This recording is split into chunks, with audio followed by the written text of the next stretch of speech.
I talk, you listen, or you turn the channel. Either way, I'm still going to talk.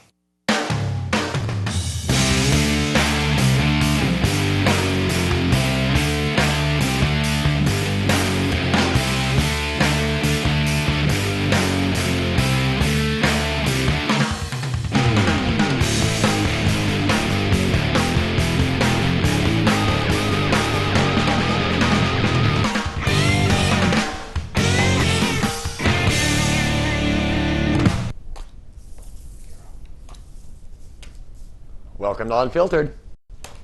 It's a great week because coming up later tonight, I start my second show, Talking 10 p.m. live. Should be very fun. Yeah, and interesting, to say the very least. Might as well start with the announcements.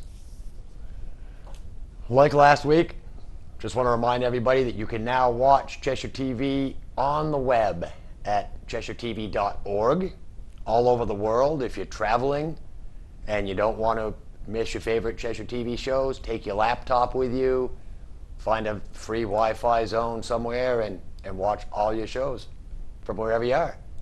No excuse for missing episodes anymore. Next weekend, next Saturday, a week from tomorrow, we will all be down at the Keene Pumpkin Fest. And I've been assured it's going to be a beautiful day. Yep. Put the phone call into the dude yesterday. He said, don't worry. Beautiful day for the Pumpkin Fest. Maybe a little cool in the morning. It'll be a beautiful, sunny, bright day. Yeah. It's going to rain in Brattleboro, though. Just so everybody knows. All right, what else is going on around here? Oh, yeah. I'm now an employee of Cheshire TV. Big news that hit this week. Took on a part-time job here. Doing programming and gap filling and all the little things that Lee doesn't want to take the time to do, or shouldn't have to take the time to do, I should say. Let him concentrate on the bigger things. And the web, I guess, this week has been a headache for him. Trying to tweak it in, get it to look the best that it can look, and be the best that it can be. But what else is going on? Oh, we've got October 30th, which is a Thursday night, is the annual meeting of the membership of Cheshire TV, right here at the studio, out in the green room probably. So all the members of Cheshire TV, it's the annual meeting. If you want to get caught up, and I know there's a lot of members out there that haven't shown their faces around here for like long periods of time.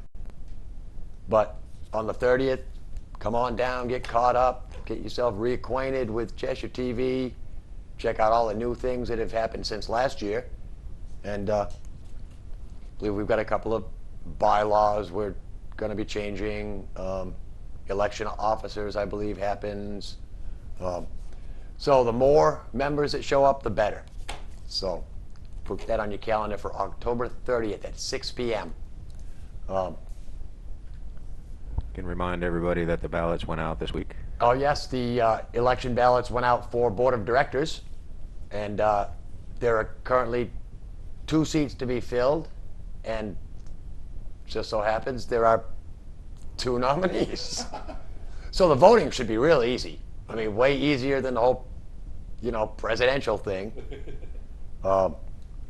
which I'm going to roll right into now, because Wednesday night I went home from work and watched a little bit of the debate. Well, I got sleepy. So at 2 in the morning or 1 in the morning, I started watching some of the debate again on CNN. CNN coverage was a little bit better because on top of having the split screen so that you could see both candidates and the expressions when the other one was talking, CNN had a little thing at the bottom, like a meter. It looked like one of those EKG machines, with the line that goes up and down. It was positive and negative. And it said it was the undecided Ohio voters that they were tracking. They had two lines, men and women, because we think differently and we respond to different things. And I noticed that when Obama was talking, especially they hit the issue of health care. And he started talking about his plan for health care and the fact that if you have health care through your employer, nothing will change, except they'll try and bring the price down for you. If you don't have insurance through your employer, they will make available to you the federal government insurance policy. Which is, it's almost so simple, it's insane. Brilliant, really. Because the federal government employs thousands upon thousands of people, probably tens of thousands or hundreds of thousands of people in the federal government that are all buying insurance through the same plan. Now, if you work in a shop that has 3 people, your insurance is going to be sky high because only 3 people are buying into that plan. If you've got 300,000 people buying into that plan, it drops your premiums. So yeah, why not get everybody? Give them the availability, give everybody the availability to access the government's insurance policy. If you want to buy into it, this is what it's going to cost. Make the check out to, I don't know, whoever you got to make it out to, Barack Obama's wife or something. I'm assuming she's probably going to handle the health care kind of stuff like Clinton's old lady did. Maybe, I don't know. She'll be doing something anyway, or she better. Because if you're going to be president and have a wife, she better not just be sitting home taking care of the kids. She better be actively involved, especially, we've scrutinized them to death. We've talked about Cindy McCain, and we've talked about Michelle Obama, and we talk about Todd, the Palin guy. We'll just call him Todd. The first Todd. Nobody's brought up Biden's wife. So I don't even know if he's married. Or she, he may be gay and just have a same-sex partner, and that's why you don't see him. Who knows? Actually, he seems a little old to be gay. Maybe not, though.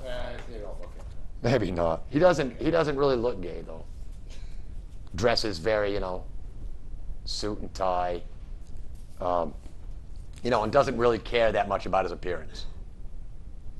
So that's always that's how you can tell the gay guys, is they're always immaculate, everything's just right, and, that metrosexual look.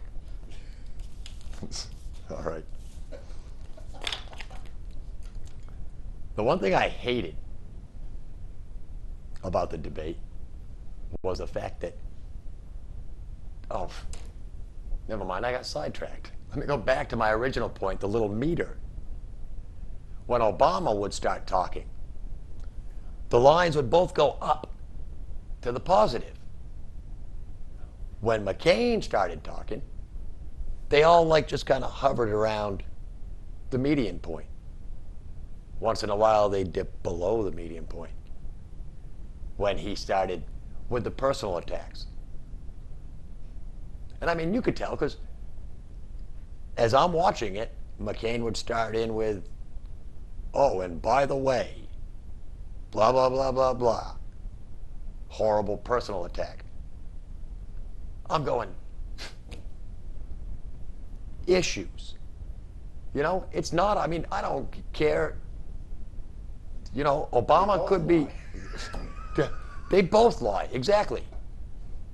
And they're saying, well, this one did this, and this one did this, and this guy knows this guy, and this guy hung around with this guy.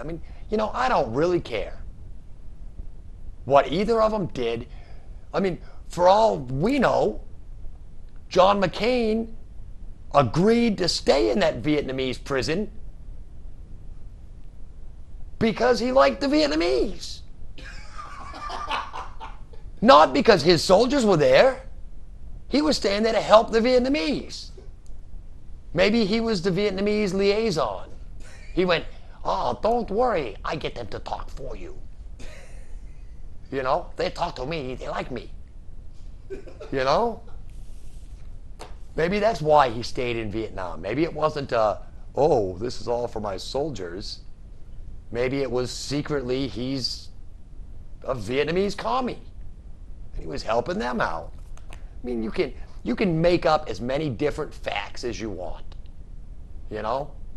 I mean, we could say Obama owns slaves because he still feels bad that the white guys own slaves. So now that he's wealthy and he's got money, he went out and bought himself a couple of young little white kids and he's got them mowing the lawn or something. You know? Or he's got a maid or a nanny and he stiffs them their paycheck every once in a while. So they work for free. You know? We could say, I don't know, Sarah Palin she lives in Alaska because she hates snowbirds. You know, she can't stand people that move from the cold to the warm. You know, she thinks everybody should be cold. I don't know. The point is you can make up as much as you want about these people. And I mean, look at John McCain's head. He's like on the verge of elephantitis or something. He's got one big bulge out of one side of his head. And he keeps like doing the whole lizard thing with his tongue, which makes me think of Cheech and Chong's movie, Nice Dreams, where after you smoke the weed, you turn into a lizard. Maybe John McCain's on that, now smoking a little, he's on that little transition. He's, you know, another year and he'll be a full lizard. Might be a reason to vote for him, that in a year he'll be a lizard. But they kept twisting each other's words. And at one point, John McCain said, you have to love Mr. Obama's eloquence. And it's all about the words. And here's exactly what Mr. Obama just said. He said that if he's president, he will look into offshore drilling. Look into. He said, we'll look into. So what? Personally, I don't think drilling offshore is the answer to anything. I don't think more oil is the answer to anything. The answer is to put the oil companies out of business so that we use zero oil. Plain and simple. We don't need to drill more. That just makes the oil companies more money. We need to research and develop. McCain also said, we can build 45 nuclear power plants immediately. Huh? Where the hell are you going to get the money to build 45 nuclear plants? Safe or not? They cost money. McCain's talking about a spending freeze. If you get a spending freeze, you're not going to build nothing, not even a doghouse. You're not going to get anything. These people are so lost in the system that they can't even think about real solutions. And later on tonight on Talking On, I'm going to open up the phone lines and I'm going to ask the people to call in with solutions to some of the biggest problems in the world. Because nothing ever gets changed by one guy with a plan. Change happens when the masses get together and talk and debate and hammer a solution out. And it's never going to please everybody. But that's all right. All right. Maybe it won't please Joe. A lot of you heard a lot last Wednesday night about Joe. Joe the plumber. McCain's friend, Joe the plumber. And when he said that, I know a man named Joe that's a plumber. I went, ah, so Joe Sixpack is a plumber. I mean, I've heard Sarah Palin talk about Joe Sixpack. Hear McCain talk about Joe the plumber. Apparently, Sarah Palin doesn't know that Joe Sixpack is a plumber. But now we all do. So Joe Sixpack wants to own his own business, wants to buy the plumbing business that he's worked for years. Sure, he can do that. But let's remember now, the American dream is just that. It's an American dream. If you're going to own your own business, the one thing you first have to think is that you are no longer an employee. When you own your own business, you take on and accept all of the responsibilities and demands that owning a business creates. Yes, you have different tax laws you have to follow because now you're a business owner. You have all different other kinds of things to deal with once you're a business owner. I'm 47 years old. I've never ever wanted my own business. Ever. Because, you know something? It's just too much work. That's what it is. And sure, maybe I could line my pockets, maybe not. But in my mind, accumulating wealth is not high on my priority list. Enjoying life is. And once you become a business owner, your free time is cut in half immediately. At least in half. Because on top of just going to work, you have to work to make the work. Or to get the work. And to keep the work. And to keep everybody that works for you happy. Yeah, and it's a tough job. It's a real tough job. That's why people that are looking for the American dream aren't necessarily looking for their own business and to be rich. To me, the American dream is just not having somebody look over my shoulder all the time, being able to drive anywhere in this country that I want to go. I don't even care if I leave the country. This country is so huge and beautiful that just the freedom to be able to travel around this country and see what I want to see it all. That's the American dream. You know, to be healthy is another part of that American dream. And I don't think that, you know, being healthy should cost me anything. Really. Being healthy should be a right, not a privilege. That's life, liberty, and the pursuit of happiness. You can't have any of those three if you don't have health. And they were talking about the special needs. And John McCain says that Sarah Palin does a lot of work with the autistic community, and autism is on the rise, and we have to figure out what causes it and do something to stop it.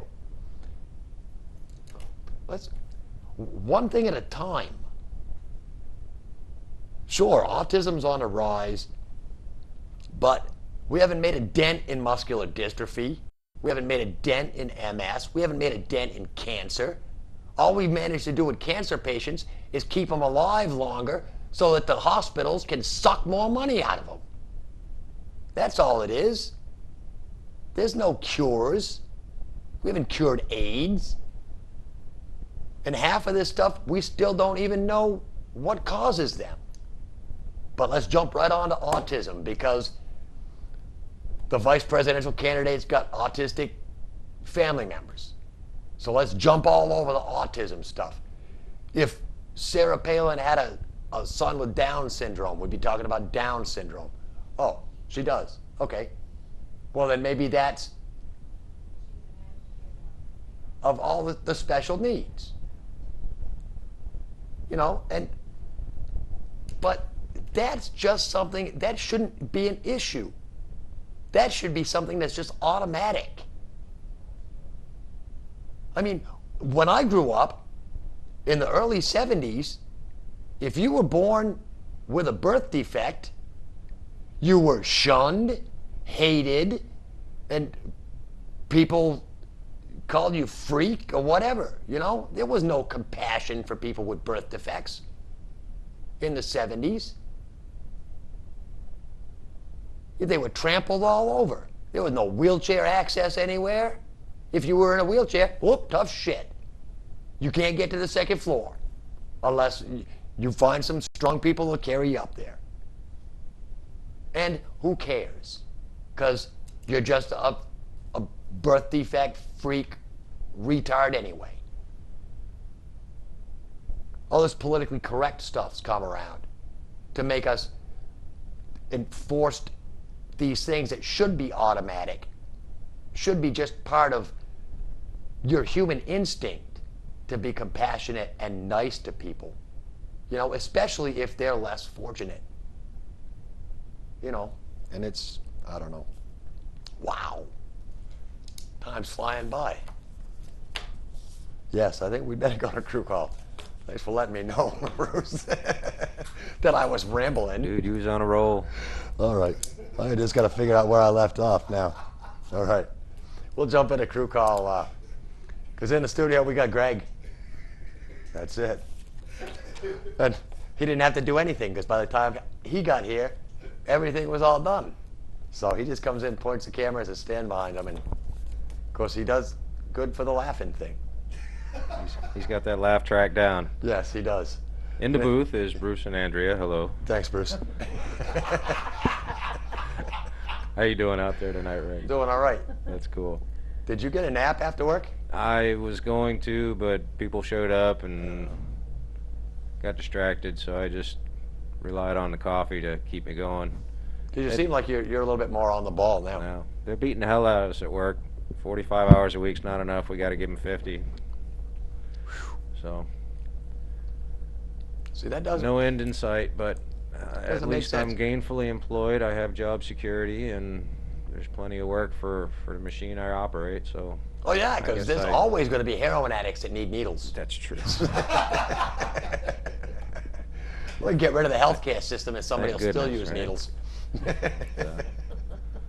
So yeah, feeling a little tired and run down. Cold season's coming. Everybody's sniffling, coughing, sneezing, wheezing, but we'll get through it best we can. Yep, get your flu shot. I haven't gotten one of those since I got, out of the Air Force, so. Of course, and I you haven't know. really got the flu.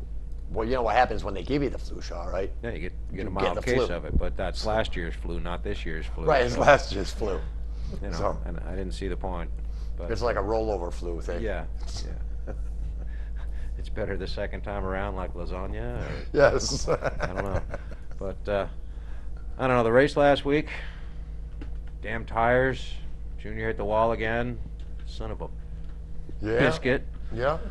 But that's my little rant. I'll let Andrea fill you guys in on the rest of the happenings. So we'll talk to you. Yeah, the last time I got a flu shot, I was in the Navy and ended up in the hospital from the darn thing. I stay away from them now. No point in it. I don't like hospitals, although I've been there enough. Anyways, the last week's race was at Charlotte, and it was a good race. There were a lot of lead changes and everything. But there's so little happening right now because everybody's trying to be on their best behavior. Nobody wants to have any point ducks or anything like that. So there's not a whole lot of news going on, so I'm not going to give you very much. But anyways, I'll tell you the results of the race were the first 5 guys, and that is Jeff Burton, and that was really awesome. I was glad to see Jeff win the race, and he deserves it. And anyways, and he always drives clean. So that's a good thing. But anyways, Casey Kane came in second, which was a good finish for him. Kurt Busch had a nice finish with third place. Little skunk Kyle Busch, his little brother, came in fourth, and Jamie McMurray finished fifth. So that was not bad at all. So that's just the results of the race at Charlotte. And like Bruce said, tires were an issue with some of the cars, and Junior went and smacked the wall again. That cost him a lot of laps, and he ended up in 36. Poor Denny Hamlin ended up 16th. Edwards, another one of the chase runners, was 33rd, and of course, he's a little Eddie Haskell of racing now. You know, smiles one time, but he'll pop you the next. And Matt Kenseth finished 44. Yeah, boy, I swear I wasn't drinking yet, but yet I see, because I'm going home and I'm going to have one. Matt Kenseth finished 41st. That's a tongue twister. But anyways, yeah, there was a little altercation in the garage area in the nationwide race with between Carl Edwards. I started calling him Eddie Haskell, and Harvick. Anyways, it was reported that they had just a little scuffle and what have you. What it turned out, they actually have some pictures of Carl Edwards actually grabbing Harvick by the throat. So the little mister smiling all the time is not really always the nice guy that everyone seems to think he is. But anyways, the way the race ended up shaking out, it changed the standings a lot. Jimmy Johnson stayed in first place, but he is only 69 points ahead of Jeff Burton, who popped up into second. So that was good. Greg Biffle's in third. Carl Edwards lost the 2 spots, and he's down in fourth. Clint Boyer's fifth. Harvick is sixth. Tony Stewart, Greg, is seventh. And Jeff Gordon is in eighth. He hasn't gone anyplace. Ninth, Kyle Busch actually came out of the basement area. He's up in a ninth spot now. Junior is in 10th, Matt Kenseth in 11th, and I'm sorry, Rick, but Denny Hamlin's down in 12th. He's just kind of in the basement right now. But I'll tell you, some of these guys, they're driving so well, but their finishes just are not, they're not indicative of how well they're doing. They just are having the worst luck with tires blowing out and everything. They've had an awful tire issue, and there's nothing definitive over the whole thing. They said some of them is the way the camber is set, some is how they're inflated, but they have nothing, nothing to really pinpoint the whole thing. But anyways, this week they're going into Martinsville, and that's the old paper clip, and passing's real hard there, and I'll tell you honestly, track position is going to be a real key thing for them. So the better they qualify, I swear I have not been drinking. The way they qualify is going to be a big thing, because where they are in the pits will help them with their track position. So anyways, it's off to Martinsville, and we're winding down really fast. Rick, it's back to you, because I'm all tangled up. Maybe you better test your sugar. Before we get off, I just wanted to give a quick shout out to our friend Mike McDermott, former crew member out here, good friend of ours who's out in Colorado and hopefully is watching the show via the internet. But just want to say hi, Mike. We still think about you a lot, Hi. and we'll talk to you soon. Yeah, the whole CTV on the web. That's it. I've told people in California, Andrea's called all her kids down south, and all over the world. I'm going to give Howard Stern a run for his money now, let me tell you. All right. Let me, I'm going to go on to that for a few more minutes. Let me give you a couple of these first. The billionth digit of pi is 9. Just in case anybody wants to do pi out that far. Yeah. When CBS broadcast the first television show in color, the only color television in the country was owned by CBS. Yeah. And get this, the first product that Motorola started to develop was actually a record player for your car. Yeah. And at the time, the most well-known record player out was the Victrola. So they called this one the Motorola. Get it? That's how they got the name of the company. They called themselves Motorola. Isn't that cool? Well, interesting fact.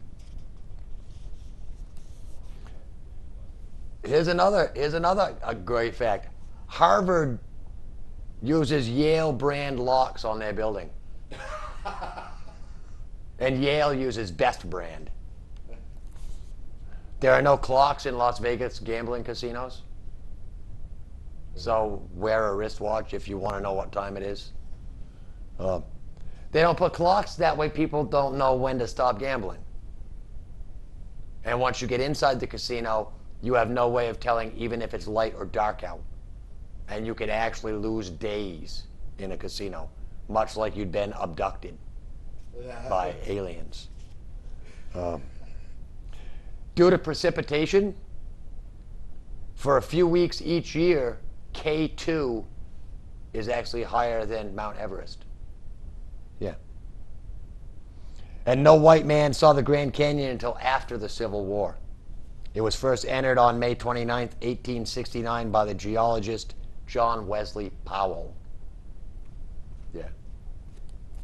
So, and if we're ready in the booth for our little musical interlude tonight, an interesting tune by the Lawn Boys. This is the Mom's Tattoo musical interlude.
much. The Lawn Boys. Yeah, that was one of their weirder songs. The old, not sure whether a signal processor or a little reverb box the guy had, but it was a very interesting and quite different. But still not like the old thrash rock and roll. It was kind of easy listening, even though it was all the weird sounds at the beginning. Futuristic, we'll call it. So, yeah. All right, where was I? I want to talk about this. I've got my little John McCain pen here, a little Sharpie. The economy, still horrible, although the price of gas is down to $70.50 a barrel, which is good. I believe 7-Eleven is 309 here in Keene, although Monadnock Fuel 301. I saw it down there. They're still trying to cause accidents down on Lower Main Street with their lines. I heard on the radio on Thursday that I thought it was someplace out in the Midwest. They've got gas for $2.18 a gallon. Yeah. So, you know, it's going to keep dropping for a while until OPEC and Russia and all these people that feel that they're losing out finally go, whoa, we can't have this anymore. They're also talking about the fact that OPEC, they think, will back down on production because gas is dropping at such a high rate of speed that if they slow production down, it'll bring the price back up. But with the economy the way it is, if nobody's got any money, nobody buys any gas. So I went to Maine this weekend. On the way home, I was thinking about this whole economic crisis that we're in and all this hundreds of billions of dollars the government's pumping back into the system, but giving the money to these companies. It dawned on me an old saying. Unless it's a sure thing, it's gambling. You know, unless it's absolutely positive, the outcome, it's gambling. That's what the stock market is, gambling. The economy is basically gambling. Now, if I walk into a casino, let's say the Hilton in Las Vegas or one of them out there, the Bellagio or the Montecito or whatever casino you happen to walk into, if I walk in there and drop $100,000, the casino's not going to take pity on me, and they're not going to walk around to all the other gamblers and say, hey, can you spare some change because we want to give this guy that just lost $100,000, well, we want to give him his $100,000 back. No, casinos don't do that. The government shouldn't do that either. These bankers, these investment firms, regardless of what regulations were in place or were not in place, these people that were making these shady deals knew that they were risky. They knew they stood a chance to lose everything, but they still made them. And now the government, who is the ultimate casino in this situation, is going, oh, we can't let you guys crap out. We've got to give you money. Why? So that you can keep gambling. Yeah. This economic crisis isn't the first that it's hit in the United States. A lot of people are under the assumption that it's the second because we had the Great Depression. It's not the second. It's, believe it or not, the sixth time that the financial institutions in America have failed and have been bailed out by the government. Yeah. These people that are in these companies, these executives and stuff, some of the greediest yet stupidest people on the face of the earth. These people shouldn't even be allowed to pump gas. That's how stupid I think they are. You don't go, well, let's see. Yeah, we want to just give out as many mortgages as we can. This guy only makes $50,000 a year. Let's sell him a $2.5 million house. Sure. But maybe he'll be able to pay for it. He'll find a way. Maybe he'll reach for the American dream and pull out his mortgage money from there. Maybe. These people knew that they were doing retarded things, investing in the wrong things, and they deserve to be losers. Yeah, losers. Say goodbye to Lehman Brothers, goodbye to Fannie Mae and Freddie Mac and all their other FM relatives. Say goodbye to all of them. Let other companies come in. Maybe they'll do better jobs. Maybe they'll learn from the failures of before. And they won't need to take the government's money. It's bad enough that they say that when we put our money in the bank that we make money. But a bank is a business. A bank will not be open if the bank is not making money somehow. So, yeah, anybody that tells you that, oh, all our banking is free this and free that and free this, it's not free this and free that. Somebody's paying for all that stuff. And I don't know. Companies are still giving away huge executive bonuses where they should just be,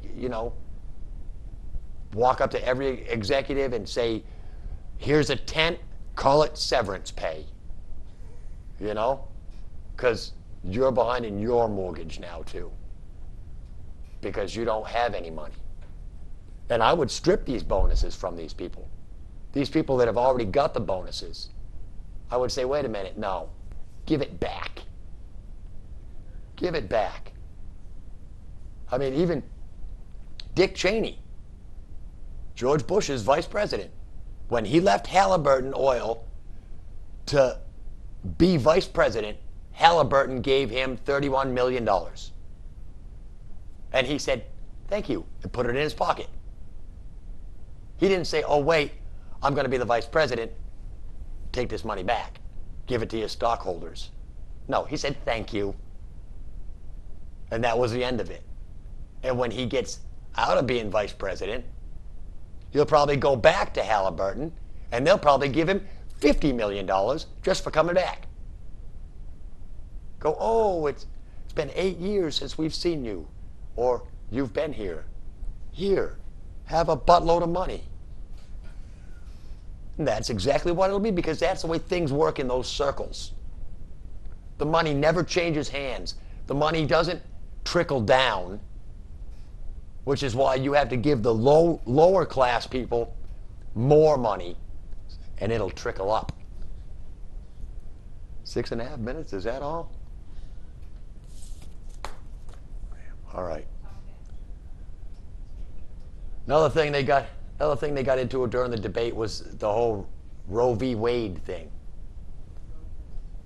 and about how the next president, chances are, will end up appointing some Supreme Court justices during their term. So we're going to take all the stuff. They think that they'll pick the Supreme Court justices on whether or not they believe the same way that the president believes. See, which is stupid. These whole confirmation hearings for all these judges is stupid, because that's all it is it's to make sure that these people fit the mold that the president wants the country to go. I mean, if you're a president and you want to destroy Roe v. Wade, then you appoint a bunch of justices that are against Roe v. Wade. And it's easy. Boop, it's overturned. And it's all caused by the one guy who appointed the justices. It's not the justice system. It's the president and the Congress saying who's going to be the judges and who's not going to be the judges. You know, do a random drawing. You know, personally, I would like to see on the Supreme Court nothing but ex-criminals, because they know the system and they know how things work. You know, you get like OJ. OJ would be a great Supreme Court justice, because he's seen the whole court stuff up close and personal. Robert Blake, too. Rodney King. All them guys. Mark Furman. Throw them all up there. Say these are the people that are going to make the decisions. It's not that hard to be a Supreme Court judge. All you have to do is read the Constitution and go by it. There shouldn't be any thought processes. What do you think personally? It's you read the Constitution. Whatever it says in the Constitution, you do. That's the Constitution. But no, it's got to be, oh, well, it doesn't say anything in here in the Constitution, so let's just make up something and we'll put it into the Constitution. That crap's got to stop. We can't just keep amending and amending and amending the basic fabric of our country. Sure, times change, but that doesn't mean that we have to add stuff on or take stuff out of the Constitution, which is why it all boils down to basically the Declaration of Independence, not even the Constitution. 3 things: life, liberty, pursuit of happiness. Those are our rights, our God-given rights, if you believe in God. And if you don't believe in God, well then maybe you should pay to live. Maybe you should pay the government. You know? Because you don't believe in God, then then it must be the government's responsible for you being here. No, it's actually your parents. More your mother's fault than your father's, because your mother had the chance to say no. Just and I keep reminding my mother of that every time she starts yelling at me. So, you could have just said no, sent the old man packing, and you wouldn't have a 47-year-old kid living with you. And yes, I do say 47-year-old kid instead of 47-year-old man, because I don't want to grow up, and I'm not going to. As long as I keep reading these useless facts, I'll never get old. I want to start with this because Sarah Palin's from Alaska. Alaska has more outhouses than any other state. Yep, it does. She may have foreign policy experience, but she's got no indoor plumbing experience. So, most toilets flush in E-flat. Just so you know, if you're forming a band and you want that flush, make sure you do a song in E-flat. First toilet ever seen on TV was on an episode of Leave It to Beaver. And Andrea filled me in before the show on what the episode was about, because she saw that episode. Because she's old. Still not as old as John McCain, though. The Soviet Sukhoi 34 is the first strike fighter with a toilet in it. Not just a tube, it's got an actual toilet. On average, 100 people choke on ballpoint pens every year. And 4,000 people are injured by teapots every year. It doesn't say. Doesn't say. Queen Victoria eased her discomfort of her menstrual cramps by having her doctor supply her with marijuana. That's right. And if it's good enough for the Queen, it's good enough for me. Thank you very much. First thing the Queen Victoria did after her coronation was to remove her bed from her mother's room. All right. Up next on No Spin, Judd Dexter joins Randy as co-host with Deborah Pignatelli and Ann Tilton. Thanks, everybody. Peace.